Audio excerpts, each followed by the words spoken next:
बिस्मिल्लाहिर्रहमानिर्रहीम। अस्सलाम वालेकुम व्यूअर्स। सोच लें, फूल चाहिए या कांटा। किताब पर नजर जमा कर बैठने के बावजूद कान में पड़ने वाली आवाजों की वजह से खौला सामने पड़ी तहरीर पर तवज्जो नहीं दे पा रही थी। रजिया आंटी लॉन में बैठकर ऊंची आवाज में अपनी बहू की बुराइयां कर रही थी। खौला को रजिया आंटी के दुखड़ों से कतान कोई दिलचस्पी नहीं थी, मगर फिर भी उसके जहन में बार बार रजिया आंटी का वो मुतकब्बिराना लहजा गूंज रहा था जो उन्होंने तकरीबन 2 साल पहले कलसूम और उसके घर वालों की बुराइयां बयान करते हुए इस्तेमाल किया था। सिर्फ 2.5 साल में ही तकब्बुर और रौनक की जगह हसरत और अफसोस ने ले ली थी। ज्यादा पुरानी बात नहीं थी कि रजिया आंटी अपने कंप्यूटर इंजीनियर बेटे के लिए बड़े तमतराक से लड़की ढूंढो मुहिम पर निकली हुई थी। अगरचे खौला रजिया आंटी जैसी खवातीन से बचने की मकदूर भर कोशिश करती थी, मगर फिर भी पड़ोसी होने की वजह से उसके कान में ये बात पड़ ही गई कि रजिया आंटी आजकल हीरे जैसी बहू की तलाश में है। फिर एक दिन रजिया आंटी ने बराह रास्त खौला से मशवरा भी मांगा। पहले तो वो टालती रही, मगर जब उन्होंने बहुत इसरार किया तो उसने धीमे से लहजे में स्ट्रीट के आखिरी घर में रहने वाले जाहिद साहब की बड़ी बेटी कुलसूम का नाम ले लिया। कहने को तो उसने कह दिया, मगर कहने के बाद बड़ी शर्मिंदा हुई। रजिया आंटी को तो जैसे पतंगे ही लग गए। बड़े गरूर से बोली, अरे मैं तो तुम्हें बड़ा समझबूझ वाला ख्याल करती थी, मगर हैरत है कि मेरे पढ़े लिखे बेटे के लिए तुम्हें वो भी मुल्लानी ही नजर आई। मेरे बेटे ने तो हाई सोसाइटी में मूव करना होता है, पार्टीज अटेंड करनी होती हैं। अरे वो दबो सी लड़कियां भला मेरे बेटे के साथ कहाँ चल सकती हैं? ड्रेसअप होना तो उन्हें आता ही नहीं। जब देखो बड़ी बड़ी चादरें ओढ़े रखती हैं। भाई मुसलमान तो हम भी हैं, हम भी नमाज रोजा सब कुछ करते हैं। अभी पिछले बरस ही मैं उम्रा करके आई हूँ, मगर इसका ये मतलब तो नहीं कि हर वक्त घर में ही बंद होकर बैठे रहो। भाई इन लड़कियों को हाई सोसाइटी के मैनर्स बिल्कुल भी नहीं आते।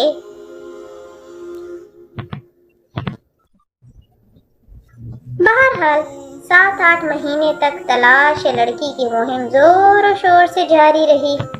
20 घरों के फेरे लगाए गए, खूब खूब चाय बेमाल लवाजमात उड़ाई गई और बहुत सी शरीफजादियों में से कीड़े निकाले गए।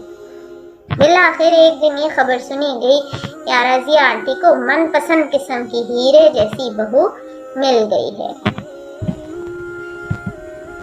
एक दिन खौला रजिया आंटी के हाथ लग गई। वो उसे अपनी लाडली बहू के बारे में बताने लगी। लगभग 2 घंटे बगैर किसी वक्फे के उन्होंने टीना और टीना के घराने की तारीफें की, जिसके बाद खौला को कम से कम ये तो अजबर हो ही गया कि टीना मास्टर्स डिग्री होल्डर है, 50,000 की नौकरी कर रही है और जल्द ही तरक्की भी होने वाली है। CSS घराने की बेटी है, उसका भाई बैंक मैनेजर है और माँ शहर की मशहूर सोशल वर्कर है। बहुत खूबसूरत है, उर्दू में कम ही बात करती है, ज़्यादा जोर अमूमन अंग्रेज़ी पर ही होता है, ड्रेसिंग भी बहुत अच्छी करती है।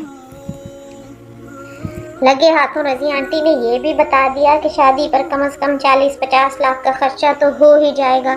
जल्द ही शहर के बेहतरीन होटल में मैरिज हॉल बुक करवाना है, फिर जेवर कपड़ा 100 तरह के खर्चे होते हैं। मगर मैं खर्चे की वजह से परेशान नहीं हूँ, मेरा भी एक ही बेटा है और लड़की वालों का स्टैंडर्ड भी तो देखना है। दिल खोल कर अरमान पूरे करूँगी। खुदा खुदा करके जब रजिया आंटी जरा सांस लेने को रुकी तो खौला ने ज़रूरी मसरूफियात का कहकर जान छुड़ा ली, वरना वो तो अभी जहेज की फहरिस्त और टीना बीबी की ज़ाती जायदाद की तफसीलात भी बताना चाह रही थी।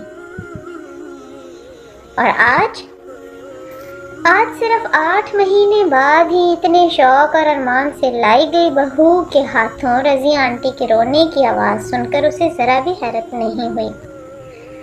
जी हाँ, आप भी हैरान हो रहे होंगे कि अगर अफसोस नहीं तो कम से कम हैरत तो होनी ही चाहिए थी। ना जाने खौला कैसी लड़की है जिसे दूसरों के जज्बात का कोई एहसास ही नहीं, कोई ख्याल ही नहीं। असल में बात यह है कि ये हमारे अपने ही हाथों की हुई बोई हुई फसल है। جب تیار ہو جاتی ہے تو پھر خود ہی کاٹنی پڑتی ہے۔ آنٹی رضیہ نے اپنے پیسے کے نشے میں سادگی، خلوص اور عفت کو ٹھکرا کر دولت، نمود و نمائش اور ظاہری چمک دمک کو پسند کیا تھا۔ چلو، پسند اپنی اپنی، مزاج اپنا اپنا، لیکن ایسا کرتے ہوئے انہوں نے نہ جانے کتنے دلوں کی آہیں اور بددعائیں سمیٹی ہوں گی۔ انہوں نے جس چیز کی تلاش کی تھی وہ تو انہیں مل ہی گئی، یعنی ڈھیر سارا جہیز، انگریزی بولتی اپ ٹو ڈیٹ بہو اور بیٹے کے لیے ہائی سوسائٹی والا سسرال۔ مگر ان چیزوں کی چکا چوند میں وہ یہ نہ دیکھ سکیں کہ بزرگوں کا احترام، تمیز اور مروت والا خانہ نہ صرف بالکل خالی ہے، بلکہ ٹینا بی بی جہیز کے ساتھ ساتھ ہٹ درمی، ضد اور خودسری بھی لائی ہیں۔ اسلامی اقدار کا پاس کرنے والوں کا مذاق اڑانے کے بعد اور شادی میں ہر قدم پر خدا کا ایک ایک حکم توڑنے کے بعد رضیہ آنٹی کو سکون کی توقع بھی نہیں کرنی چاہیے تھی۔ رضیہ آنٹی کے ساتھ تو جو ہوا سو ہوا، انہیں اب وہ بھگتنا ہی ہوگا۔ مگر آپ ایک منٹ رک کر اپنے بھائی، بیٹے یا اور کسی رشتہ دار کے لیے لڑکی تلاش کرتے ہوئے اپنے ذہن میں موجود آئیڈیل کا ایمانداری سے جائزہ لے لیں۔ کہیں ایسا نہ ہو کہ آپ بھی انہی خصوصیات کو تلاش کر رہی ہوں جن کی اہمیت خدا آپ کے لیے بھی ہفتہ 10 دن میں ختم ہو جائے گی، اور خدا نخواستہ آپ بھی اپنی باقی عمر لاڈلی بھابھی یا ارمانوں سے لائی ہوئی بہو کی برائیاں بیان کرتے کرتے گزار دیں۔ ابھی سوچ لیں، ابھی سوچنا فائدہ دے سکتا ہے۔